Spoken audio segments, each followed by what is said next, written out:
Imagine a world where international tensions boil over into military actions, diplomatic shuttles, and tough domestic policies all in one whirlwind week. That's the reality of the Trump administration right now.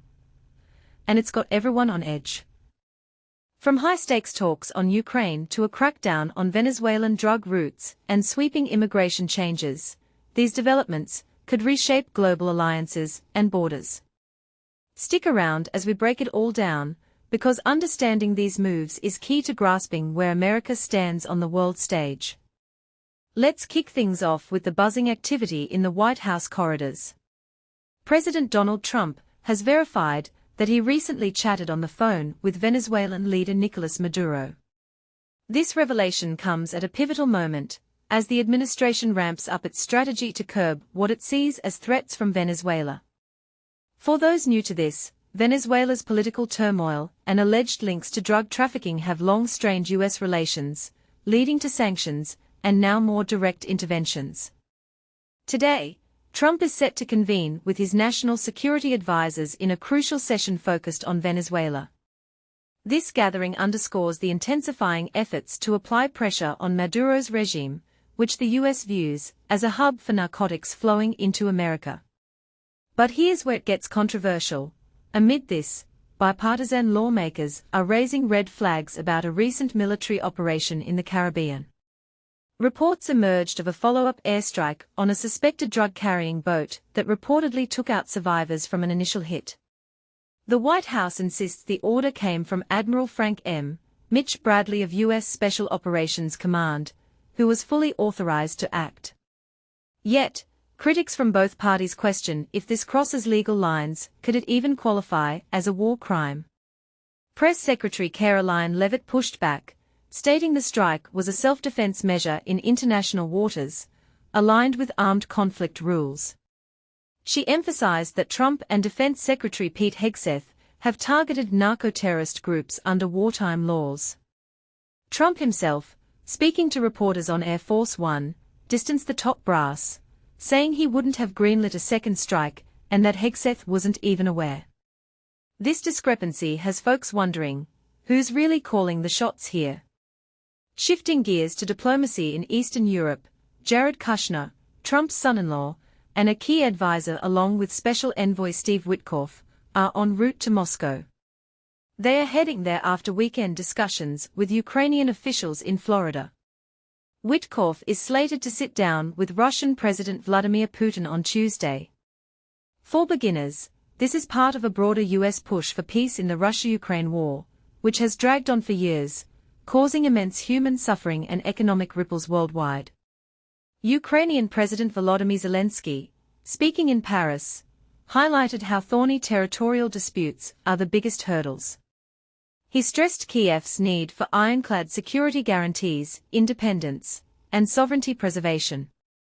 Under a U.S. proposal from last month, Ukraine might cede parts of Donetsk, illegally annexed but not fully held by Russia, and recognize Crimea, Luhansk, and Donetsk as Russian de facto. Zelensky also flagged concerns over reconstruction funding, noting that frozen Russian assets, mostly in Europe totaling $100 billion, would rebuild Ukraine, with the US taking half the profits, and Europe chipping in another $100 billion. He hopes to chat directly with Trump post-Witkoff's Russia trip to prevent any future invasions. Secretary of State Marco Rubio called the Florida meeting productive and useful, with Trump optimistic about a peace deal, though Russia must engage on key issues. And this is the part most people miss. While progress sounds good, ceding territory could set a precedent for aggressors everywhere. Is peace worth the price of land? On the immigration front, Trump's administration is doubling down with no holds barred. He's halted all asylum application rulings indefinitely, tying it to a recent tragedy where 2 National Guard members were shot in Washington, D.C., by a suspect identified as an Afghan national. Leavitt called the victims heroes and vowed the monster responsible would face maximum justice, while blaming Biden-era vetting lapses. She affirmed the push to complete Trump's mass deportation plans, arguing it's more urgent than ever.